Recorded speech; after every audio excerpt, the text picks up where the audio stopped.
mais à mon avis, ce n'est possible que s'ils ont acquis ces éléments fondamentaux qui sont, je ne sais pas comment vous le vivez, mais ce n'est pas de la technique gestuelle au sens très précis, c'est un engagement pour éviter que le ballon tombe, un engagement pour faire durer l'échange. Dis, tu vas fatiguer la cible. Tu vois les gens qui ajustent leur placement, qui sont en recherche d'appui.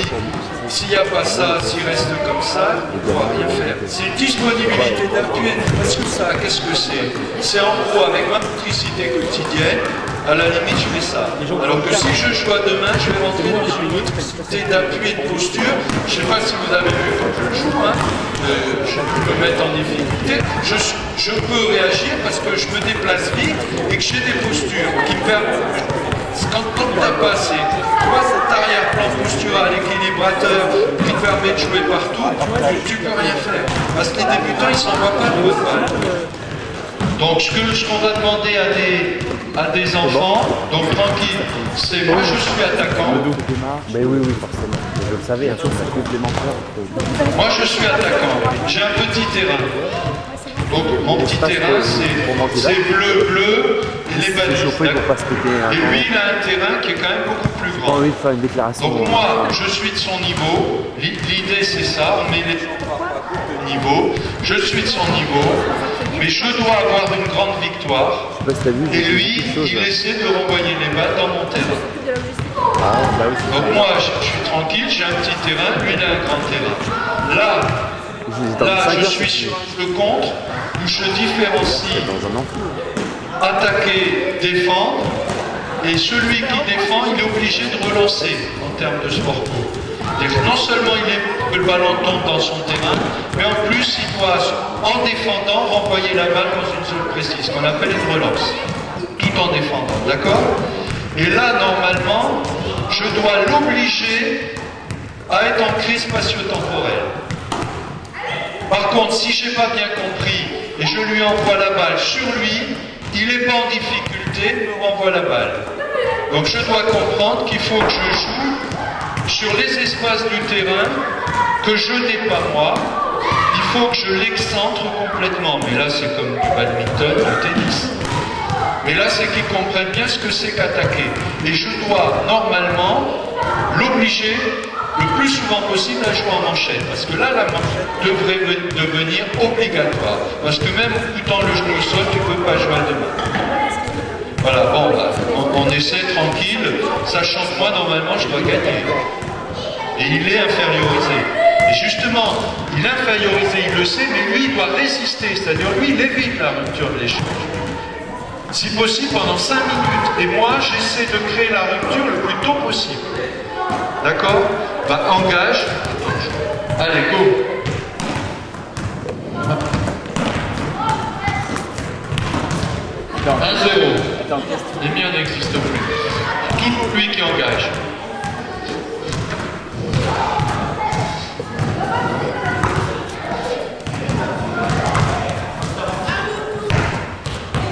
Je crois qu'il est bon. Bon.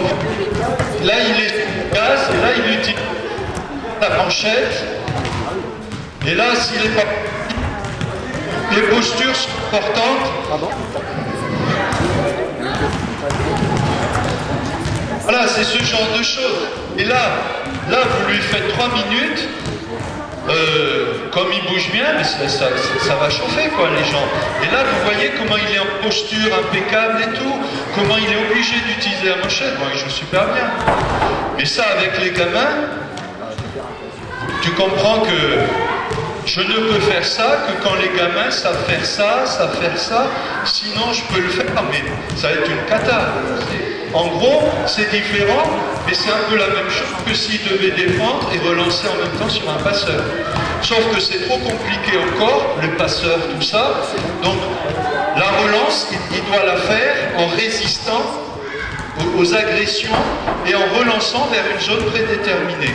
Bon, là, ça montre bien la différence, non plus entre adversaire, partenaire, mais maintenant c'est le jouer contre. Dans l'idée, il y en a un qui attaque et l'autre qui résiste. Et on est sur l'idée, je t'attaque et toi tu défends. Ensuite, eh ben, ce qui se passe, on va reprendre. Moi, je pense que c'est bien là, les 4 mètres 50, 5 mètres. Voilà, on va se mettre là. Donc l'idée, c'est 3 personnes de même niveau. Toi, même niveau, même terrain. Oui, oui, c'est bien comme ça. D'accord, le terrain, il faut se le mettre dans la tête, hein, c'est pas... t'es seul. Ils jouent à 2, ils ont 3 touches. Toi, t'es seul, qui gagne? Eh ben, dans la logique CE, avec y compris les L2, L1, L3 et tout, c'est toujours la personne seule, et puis progressivement. Et là, ça teste un niveau de compétence, sauf qu'il faudrait voir si vous avez tous les 3 le même niveau. Toi, tu n'auras qu'une touche.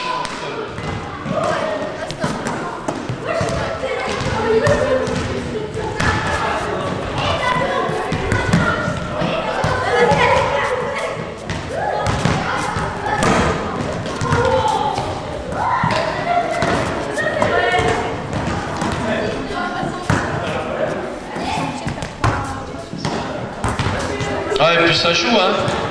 Ça joue, mais l'équipe ne prend pas le dessus, hein.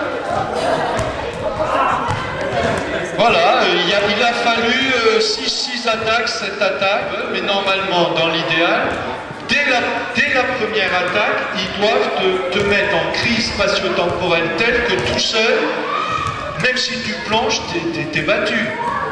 Allez, on regarde, mais il ne faut pas se blesser, hein, parce qu'en plus ça glisse, hein. Là ça sort.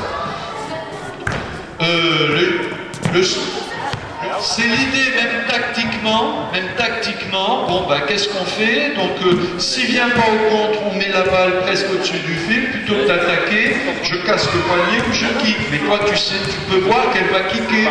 Et toi, t'as quand même 4,5 par 4, tu vois, t'as du 18 mètres carrés, 19 mètres carrés, bon bah tu tiens ton rôle. Mais vous comprenez bien qu'un élève, aussi sympa soit-il, il peut pas résister comme ça tout de suite. Et là, tu nous fais du volley. Mais là, ils ont une heure et demie de volley, c'est juste pas possible. Donc maintenant, on va pousser un peu. Bon, mais on n'a pas les... On pousse un peu là, vers 6 mètres. On met la première ligne bleue, la petite, on écarte de 20 cm là-bas. Et maintenant, fin de collège, alors c'est juste des flashs, hein. Fin de collège, on va dire, puisqu'ils ont joué, on a 4 personnes de niveau équivalent. Bon là on l'a pas testé, hein, c'est bon. Vous jouez en double. Vous n'avez pas le droit de vous faire des passes, mais vous pouvez vous parler, hein, vous soutenir, etc. Et vous jouez en équipe. Vous avez, vous, 3 touches. Et eux pas. Et vous devriez normalement avoir une grande victoire. Et normal 1, 2, vous devriez finir les échanges le plus vite possible sur la première ou la deuxième attaque construite. Après, il y a des problèmes tactiques. Le problème tactique, c'est le registre 2. Il peut t'envoyer une balle qui te déborde, tu peux fermer les yeux en disant pourvu que ça tape et puis ça va partir là-bas. C'est ta faute, c'est un problème tactique. D'accord? Toi, tu vois un trou chez eux et puis tu lui fais la passe, tu ne joues pas dans le trou, c'est un problème tactique. Donc on est bien sur ces questions-là. Et avec des enfants, moi je jouerais engagement même à 2 mains, engagement à 2 mains du milieu du terrain, pour pas que le service tue le jeu. Donc on est sur, vous devez normalement gagner avec une marge d'écart importante au score et les échanges ne devraient pas durer longtemps. Eh bien, excusez-moi, vous pouvez tester avec vos élèves, même en terminale, vous allez avoir dans 95% des cas le double qui gagne.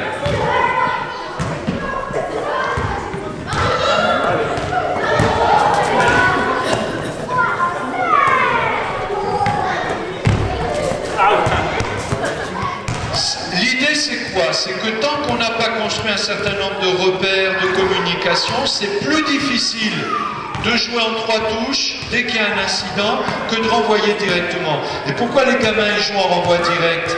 C'est parce que souvent, si on regarde la qualité de l'attaque en termes de difficulté, ils sont plus forts en renvoi direct qu'en jeu en 3 touches de balle. Parce qu'on joue en 3 touches de balle, on se met en difficulté, la balle elle arrive là, et finalement l'attaque que je fais en jouant en 3 touches, c'est un pétard mouillé, alors que lui tout à l'heure, ce qu'il a fait, c'est une contre-attaque là-bas qui vous a mis en difficulté. S'il a fait sa contre-attaque, ça veut dire qu'il n'était pas en difficulté, a eu l'initiative sur le jeu.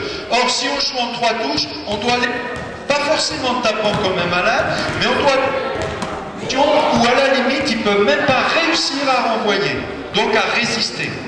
C'est cette idée, j'attaque, il résiste. Allez, on regarde, on ne se met pas de pression, parlez-vous, organisez-vous, c'est la dernière. Ok, mais là, ils ne sont pas en difficulté, ils vont vous attaquer.